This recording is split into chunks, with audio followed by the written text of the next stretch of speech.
got the second piece already put in. Got a temporary leg on here, and now we're going to try to connect this. And we're allowing 14 inches so that we can run a double main line around that side of the chimney. What do you think? We're getting there, boss. All the bracing on the legs here. We're going to start laying the stringers in one by one.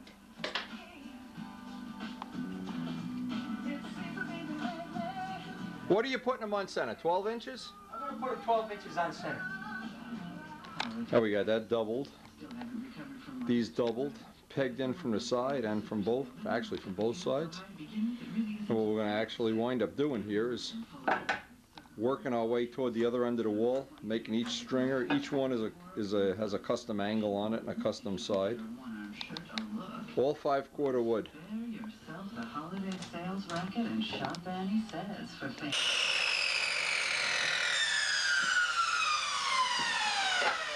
Well, each one of these, of course, has to get trimmed off as we go.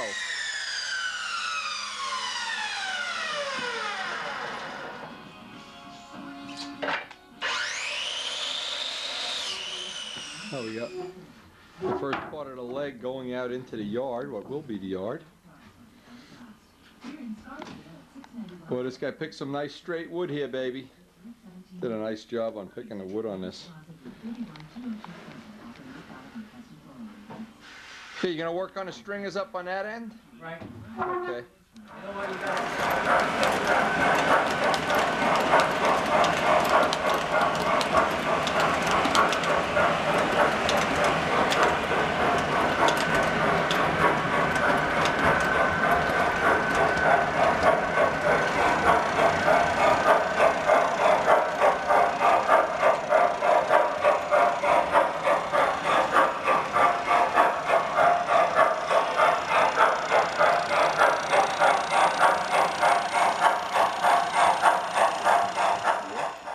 Everything here is on a dimmer switch that I can make dimmer, brighter. I have the yard area on a separate dimmer, the main area on a separate dimmer. So the next chance I get to work on this, I'm not sure if Mike is going to want to work on this weekend. We really only work on this on a weekend.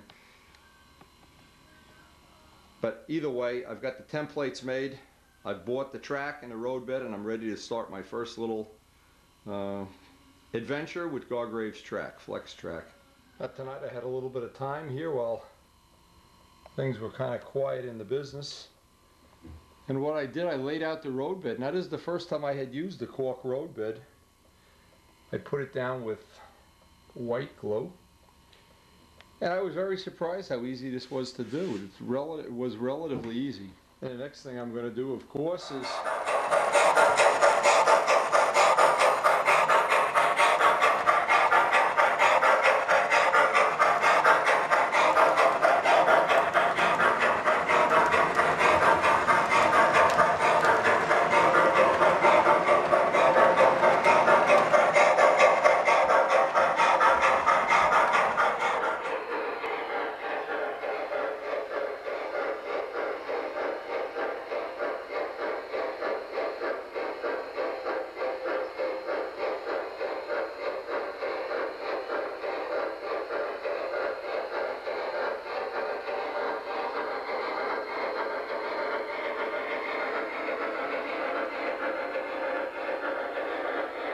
the first time we've ever used the DCS, so we're getting used to all the new features.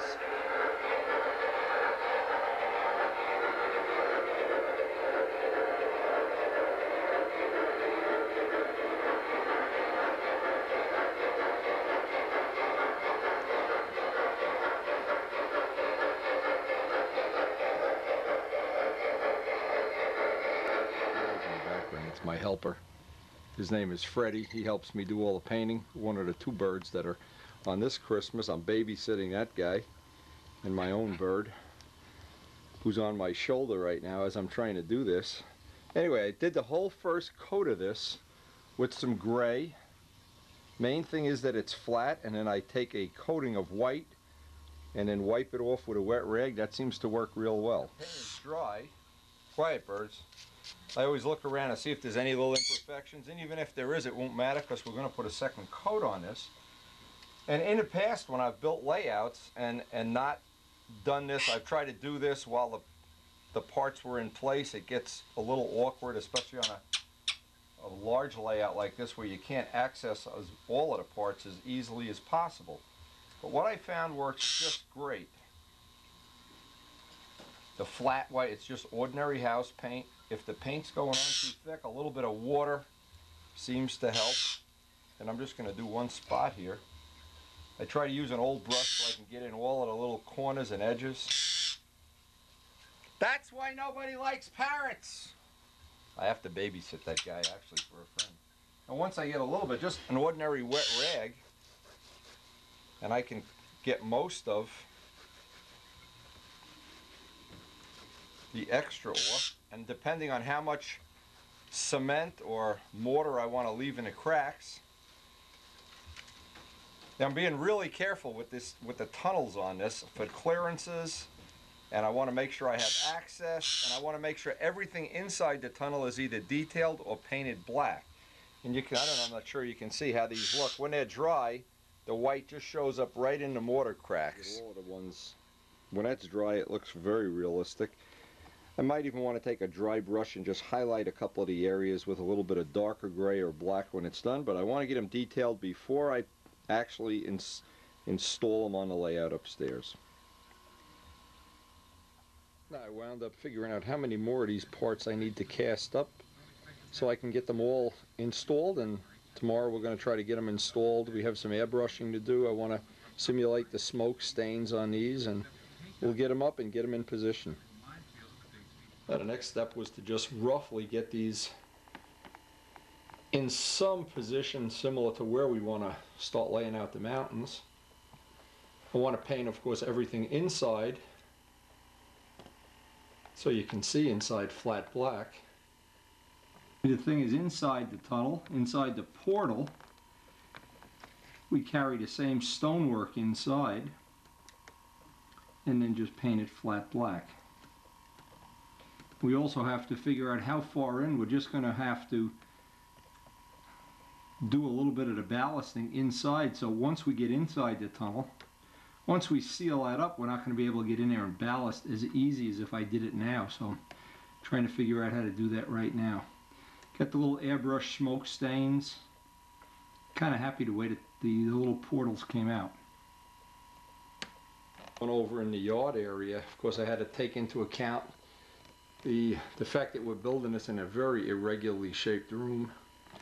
Normally this wouldn't be a problem, but had to make some pie slices here in these parts, and I want to continue to tunnel out in this direction. I want to wind up with two tunnel areas and with walls on the side, so as you look in, as you look from this angle, you can't see anything. Hopefully the black indicates the area that you can see when you're looking up into the tunnel. Again, a small detail. Really happy the way these stone things, I didn't know if they would look that good. I cast them all out of plaster. These are all plaster castings made from the original parts that we bought. We still have the original parts. Actually, this one here, we don't have the walls inside the tunnel yet, but once we have the walls inside the tunnel, it'll give it a lot nicer view as the locomotive comes around. And as it's going, the final thing is, before I do any real tunneling, is I'm going to make sure, again, I run the whole train through both ways on both tracks, because we're going to be doing some more switching. The next thing that's coming is another yard. Well, it's not a yard, it's going to be another route, another main line going off in this direction. And then down at this end, where we originally were going to make a coal mine, and we still make it.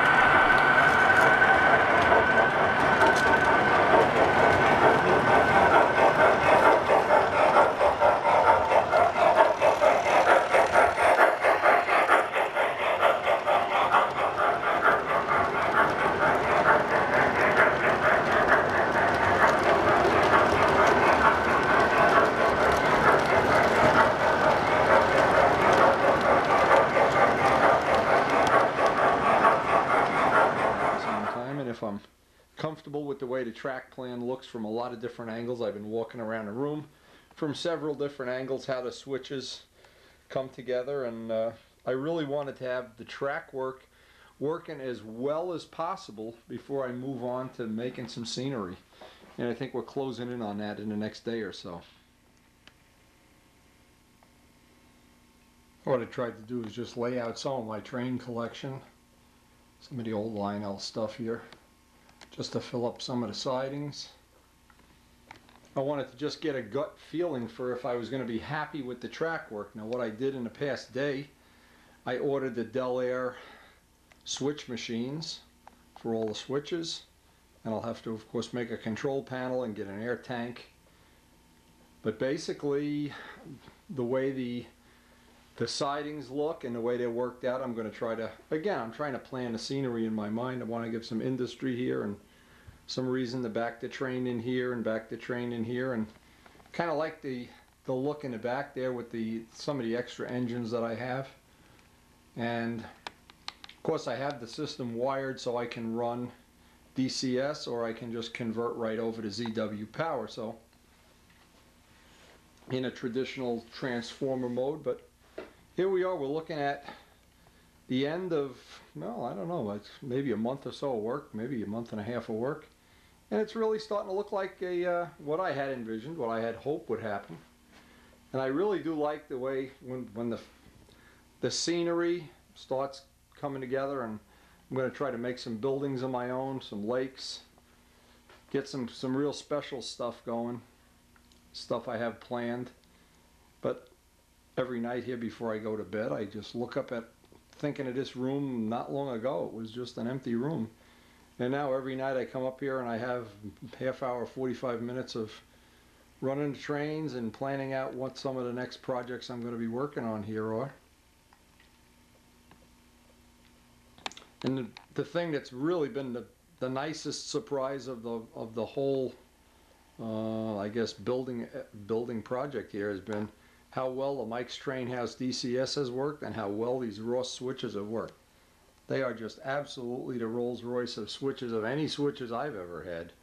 The switches and crossovers, it just glides through like it's literally like it's on rails. We start laying out some of the styrofoam cuts for the mountain just to see if I was going to be happy with this technique.